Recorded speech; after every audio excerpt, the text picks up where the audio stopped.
Halo semuanya, sering nggak sih ngerasa pengen jago bahasa Inggris, tapi bingung banget harus mulai dari mana? Tenang, Anda nggak sendirian kok. Nah, dalam beberapa menit ke depan, kita bakal kupas tuntas sebuah sistem harian yang lengkap dan terbukti manjur buat menguasai bahasa Inggris secara otodidak. Dan yang paling penting, sistem ini dirancang khusus buat kita, orang Indonesia. Anggap aja ini roadmap kita. Kita akan mulai dari kenapa sih belajar bahasa Inggris itu sekarang penting banget, terus kita intip peluang apa aja yang bakal kebuka, baru deh kita bangun fondasi kebiasaan harian yang kuat. Setelah itu, kita lanjut ke metode cerdas buat nyemplung ke bahasanya, manfaatin teknologi yang ada di HP, dan yang paling ditunggu, gimana caranya Anda bisa mulai hari ini juga. Oke, kita mulai dari bagian pertama. Anggap aja ini alarm pengingat ya. Kenapa sih sekarang itu waktu yang paling pas, paling krusial buat serius belajar bahasa Inggris? Kenapa nunda-nunda lagi bisa jadi penyesalan besar nanti?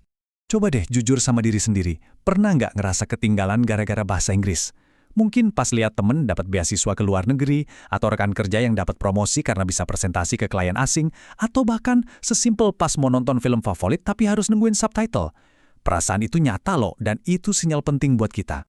Jadi, intinya begini, zaman udah berubah. Bahasa Inggris itu bukan lagi sekedar skill tambahan di CV.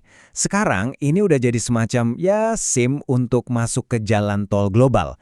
Ini tuh alat fundamental yang kita butuhin buat buka pintu kemajuan di hampir semua aspek hidup kita. Oke, cukup galau-galaunya. Sekarang kita balik ceritanya.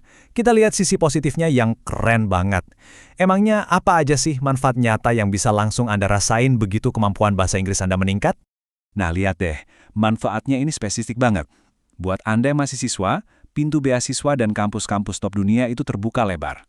Buat mahasiswa, wah Anda bisa akses riset terbaru, ikut pertukaran pelajar, pokoknya punya keunggulan lebih. Para profesional dan ASN, peluang karir global, promosi, kolaborasi internasional, itu semua bukan lagi cuma mimpi. Ini hasil nyata yang bisa Anda kejar. Sip, sekarang kita masuk ke dagingnya, ke inti dari sistem ini. Lupain deh cara belajar yang angin-anginan. Kita akan bangun fondasi yang super kokoh lewat kebiasaan harian yang kelihatannya sepele, tapi dampaknya luar biasa. Ini dia, 4 pilar harian Anda. Cuma 4, simple banget kan? 4 aktivitas ini, kalau dilakuin secara konsisten, bakal jadi mesin pendorong kemajuan Anda. Dan bagian terbaiknya, masing-masing cuma butuh beberapa menit aja tiap hari. Serius, cuma beberapa menit, tapi hasilnya bisa mengubah segalanya. Yuk, kita bedah satu persatu. Pertama, kosakata. Targetnya gampang. Cukup 5 kata baru setiap hari, dari Senin sampai Jumat. Tapi kuncinya di sini nih, jangan cuma dihafal. Ambil satu kata baru, terus bikin 5 kalimat sederhana yang nyambung sama kehidupan Anda. Kayak contoh ini, kata go. Bikin kalimatnya yang sehari-hari banget. Cara ini maksa otak kita buat paham konteksnya, bukan cuma ngingat doang. Lanjut, pilar kedua. Ngomong sendiri. Kedengarannya aneh ya? Tapi percaya deh, ini ampuh banget. Luangkan 5-10 menit setiap hari, ngobrol sama diri sendiri di depan cermin, atau rekam pakai kamera HP. Nah, pas Anda lagi ngomong, terus tiba-tiba macet, nggak tahu bahasa Inggrisnya apa, jangan panik. Ambil buku catatan fisik Anda, dan tulis kata itu. Ini cara paling jitu, buat nemuin di mana lubang-lubang kosakata Anda. Sekarang pilar ketiga, menulis. Tapi, ini bukan sembarang nulis. Jurnal belajar atau learning journal itu alat super canggih buat metakognisi. Apaan tuh? Gampangnya ini cara kita buat ngertiin cara kita belajar. Jadi, kita bisa jadi detektif buat proses belajar kita sendiri. Di sini Anda bisa nanya, hari ini susahnya di mana ya? Kenapa? Terus cara yang berhasil apa ya? Ini wajib banget dilakuin tiap hari. Di buku fisik ya, pakai tulisan tangan. Tulis aja progres Anda, sekecil apapun itu. Dan biar semangatnya nggak pernah padam, tutup setiap tulisan jurnal Anda dengan kalimat pengingat yang kuat ini. Never stop learning because it's better than not trying. Nah, fondasi harian udah kuat, sekarang saatnya kita naik level. Kita bakal bahas gimana caranya nyemplungin diri ke dalam bahasa Inggris pakai metode yang cerdas dan efektif, tanpa perlu pindah ke luar negeri. Ini dia, pilar keempat kita, sekaligus metode imersi yang pertama, shadowing. Teknik ini jenius banget. Ini bukan sekedar ngulangin kata-kata, tapi meniru secara real time, pas barengan sama native speaker-nya. Kenapa ini penting? Soalnya, bahasa itu kan bukan cuma soal kata, tapi juga soal irama, soal musik. Dengan shadowing, Anda niruin intonasi, ritme, dan cara mereka ngomong. Ini sama aja kayak melatih otot mulut dan telinga kita, biar seirama sama bahasa Inggris. Suka nonton film? Keren! Tapi jangan cuma nonton. Ayo kita jadiin ini sesi latihan yang serius pakai metode 3 langkah ini. Pertama, tonton dengan audio Inggris dan subtitle Indonesia, biar benar-benar paham ceritanya. Kedua, tonton lagi film yang sama, tapi sekarang pakai audio dan subtitle Inggris.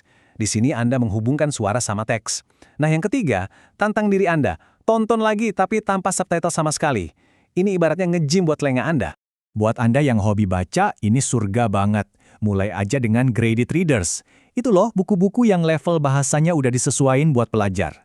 Kalau udah makin pede, baru deh beralih ke novel atau berita dari sumber internasional. Dan jangan lupa, siapin stabilo atau pensil buat nandain setiap kata baru yang Anda temuin. Di zaman sekarang, kita tuh beruntung banget. Teknologi ada di genggaman kita. Banyak banget alat bantu yang bisa mempercepat proses belajar kita. Yuk, kita manfaatin. Ini nih langkah paling gampang tapi dampaknya luar biasa. Ganti settingan bahasa di HP, laptop, akun media sosial, bahkan game favorit Anda jadi bahasa Inggris. Ini bukan cuma soal ganti tampilan, tapi memaksa Anda buat berinteraksi dengan bahasa Inggris setiap hari, secara alami. Manfaatin juga aplikasi-aplikasi gratis ini. Pakai Duolingo buat dasaran, selalu siapin kamus di HP buat kalau mentok, coba aplikasi kayak Maum buat latihan ngomong sama orang lain, dan jangan ragu manfaatin AI. Anggap aja AI itu guru privat gratis yang standby 24 jam. Minta dia bikinin soal latihan atau jelasin grammar yang ribet, coba aja. Ngomongin AI, lihat angka ini deh. Sebuah studi nunjukin kalau tutor AI bisa ngasih latihan ngomong sampai 12 kali lipat lebih banyak dibanding metode belajar di kelas biasa. Ini bener-bener game changer buat melatih kelancaran ngomong dari rumah. Oke, kita udah bahas banyak banget strategi. Pertanyaan paling penting sekarang, terus mulainya gimana? Bagian ini bakal mengubah semua info tadi jadi satu tindakan nyata. Jadi, ini dia pesan paling penting dari semuanya. Tolong jangan ngerasa kewalahan harus ngelakuin semuanya besok pagi. Kunci sukses belajar otodidak itu konsisten, bukan intensitas. Pilih 1 atau 2 kebiasaan dari yang udah kita bahas tadi. Misalnya, latihan 5 kosakata sama self-talk 5 menit. Mulai dari yang kecil, tapi berkomitmenlah buat melakukannya setiap hari. Itu kuncinya. Sebagai penutup, saya mau ninggalin satu pemikiran dari penulis Patrick Rothfuss. Dia pernah bilang, "Words can light fires in the minds of man. Words can wring tears from the hardest hearts." Artinya, kata-kata itu bisa menyalakan api di dalam pikiran dan bisa membuat hati yang paling keras sekalipun meneteskan air mata. Jadi pertanyaannya buat Anda, api apa yang mau Anda nyalakan dengan kemampuan bahasa Inggris Anda? Peluang apa? Mimpi apa? Mulailah perjalanan Anda untuk menyalakannya hari ini juga.